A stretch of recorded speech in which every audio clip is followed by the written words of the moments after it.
Hey everybody, it's Jason Blaha here, and I'm going to relax, get in my places in, do a little bit of crafting with my +5 hat of weaponsmithing. All the gamers seem to like that. And I want to talk about something with you guys here today, something I covered partially earlier in one of my longer videos, but it was just kind of a side note in the video, and I felt like it kind of deserves its own video as a deeper topic. And since not everyone watches all the long videos, they go by the titles and maybe pick and choose the few they want to watch. So a lot of people might miss that because it wasn't related to the title. And these get into different audiences anyway. So let's go ahead and talk about it. And that's this idea that too much exercise selection can actually contribute to higher injury rates and higher connective tissue inflammation. And that can be a problem. Now, this becomes largely an issue mainly just for people interested in chasing bodybuilding type stuff and hypertrophy, because you see a lot of guys who come in and they do large amounts of volume. And they come up with these ideas of, well, I need to do these wide variety of exercises to hit all the different angles of the muscle for full development. Now, the irony of that is that people who do high volume training actually benefit the least from varied exercise selection. Let me repeat that again for you so you understand what I just said.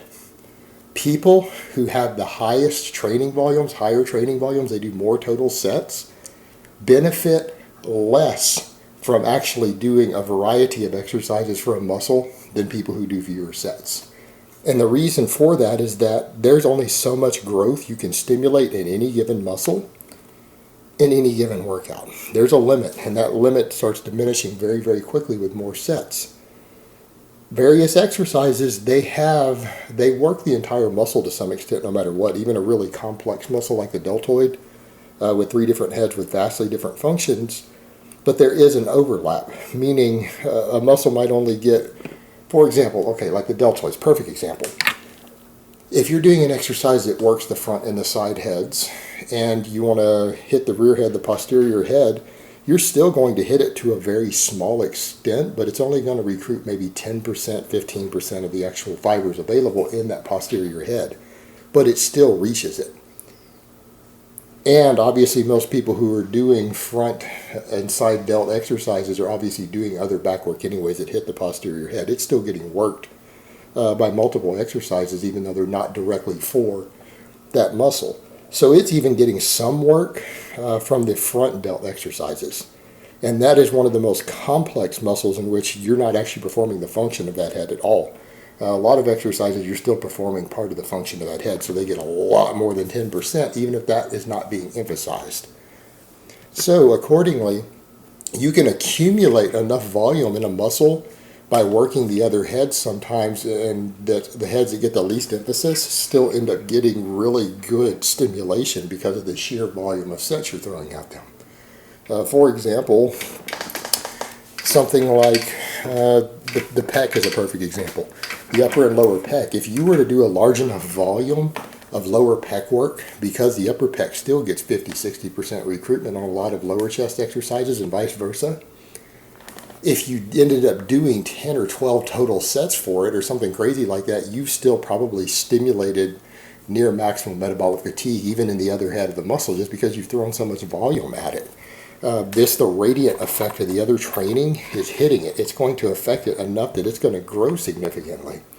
So if you look at it from that perspective, it makes sense that people who are doing larger amounts of volume don't actually get as many benefits from the wider exercise selection as someone who's doing a much, much lower volume, because they're getting less secondary stimulation to those other parts of the muscles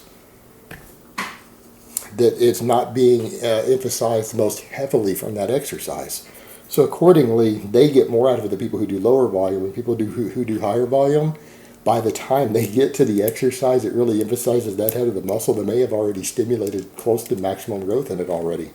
And it just kind of is just another exercise for the muscle at that point. So they actually benefit the least. So the people who say that, they're actually deceiving themselves. The real reason most of them do it, most guys just get bored doing the same exercises over and over and over for high volumes of training. Most guys who come into the gym, they want to do different things for their chest because they don't want to come in and for all their total sets come in and do for their 16 sets, 8 sets of bench press or weighted dips and 8 sets of incline bench and go home. That's just to them, they get really bored just doing those 2 exercises on their chest day. It's boring. They want a little bit of diversity just to break the staleness up, so they end up doing 5 different exercises for that 15 or 16 sets. Now, the problem with this is that it creates a little bit of a conundrum there, because each exercise carries its own technique and form that needs to be utilized to keep you from getting injured, or to keep you from putting inflammation on various tendons in the body. When they get worked too much or worked at the wrong angles, those tendons can get inflamed. And therefore, that means if you're doing 3 times as many different exercises, you have 3 times as many exercises that you have to learn how to do correctly. Therefore, you have 3 times as many chances to get it wrong.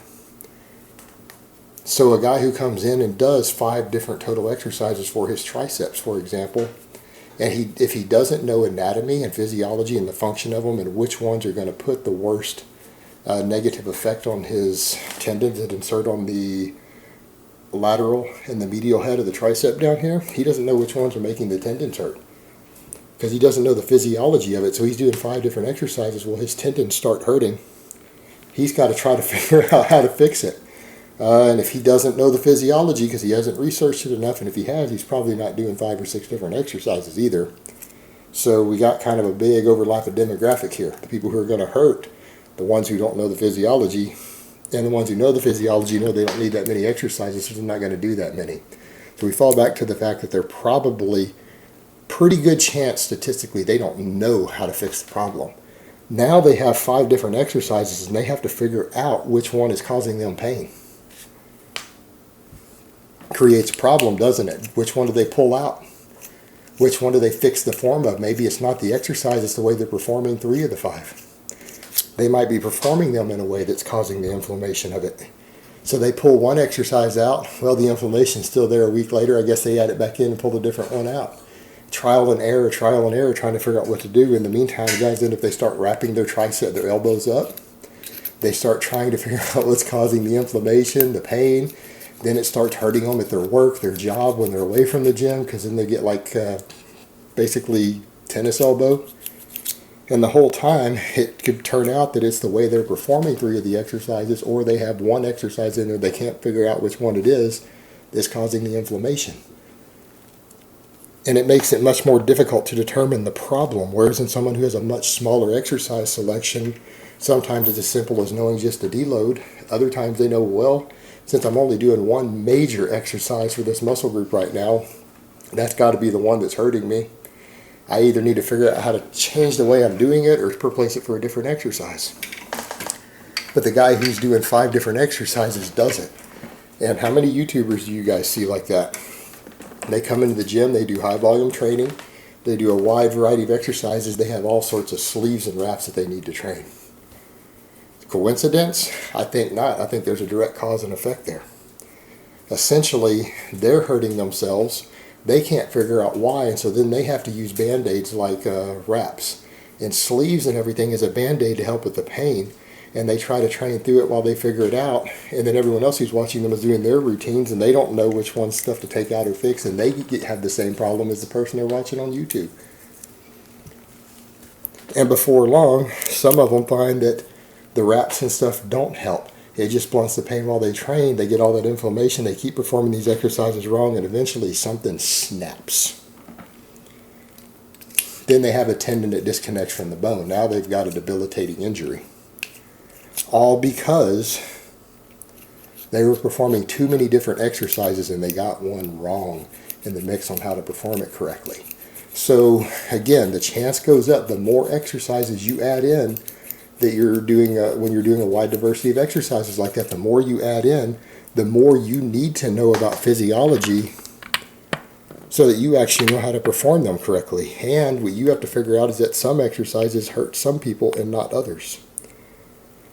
And so you really, if you're going to do this, the only way to effectively do a large number of different exercises safely is to add them in one at a time and make sure that they don't start causing you problems. To go research those exercises one at a time, look at the movement of them and figure out the safest way to perform that exercise. And if you don't do that, and in my experience, there are exceptions to this rule, very much exceptions to this rule, but in my experience, most of the guys who do these higher volume trainings, 5 different exercises for body part, they don't take the time to do any of that. They just throw everything but the kitchen sink at a muscle. That is in fact listed as one of the biggest criticisms of bodybuilding training by professional bodybuilders by real coaches around the world. It's like they just throw everything but the kitchen sink at it, just hoping to stimulate growth, with no idea what in the hell they're actually doing. I've seen many coaches say that. Bill Starr used to say that. He used to accuse bodybuilders of that. They throw everything but the kitchen sink at a muscle trying to make it grow with no plan and no clue what in the hell they are even fucking doing. And he thought it was really comical and sad. Very respected football coach. And, strength and conditioning coach. And that's the problem you have there. Too much exercise selection. It increases your chances of getting injured. So what I would recommend to most guys, if you're going to do the volume approach, if that's the route you want to go, you need to limit your exercise selection. You're not getting that many benefits from running all these different exercises. Pick your one favorite exercise for that body part and do your 10 sets of it back to back. You'll end up getting better at that one exercise. You'll get stronger at it faster, which will let you overload the muscle faster, and you'll probably get better gains from doing it. And remember, if you're doing a plethora of exercises, it doesn't matter anyways, meaning, if you're already doing various presses, you don't need 3 or 4 different types of tricep extensions. Find the one tricep extension that doesn't hurt your elbows, doesn't put inflammation on there, and that works whatever head of the muscle is probably getting the lowest chance of being fully stimulated from your compounds. I'll give you a hint on the tricep, it's the long head. And incidentally, and this is just one example, and incidentally, the long head of the tricep, the exercises that work it best put the least stress on the elbow joint and the tendons around it. Little tidbits like that are helpful to know. That's the sort of stuff that knowing will save you a lot of problems if you're going to go into the higher volume approach. So this whole idea that everyone should just be throwing half a dozen different exercises as a muscle group trying to make it grow is haphazard at best. Doesn't really do anything more effective than just picking good exercises and progressing on them, and ultimately has a higher chance of leaving you injured or with inflammation and pain that doesn't need to be there, that's not even contributing to additional muscle growth for you, that might actually be impeding it because it can impede your performance and recovery and ability to perform optimally in the gym. Alright guys, but that's really all I have to say on that today. I hope it's been informative, and I will talk to you guys next time.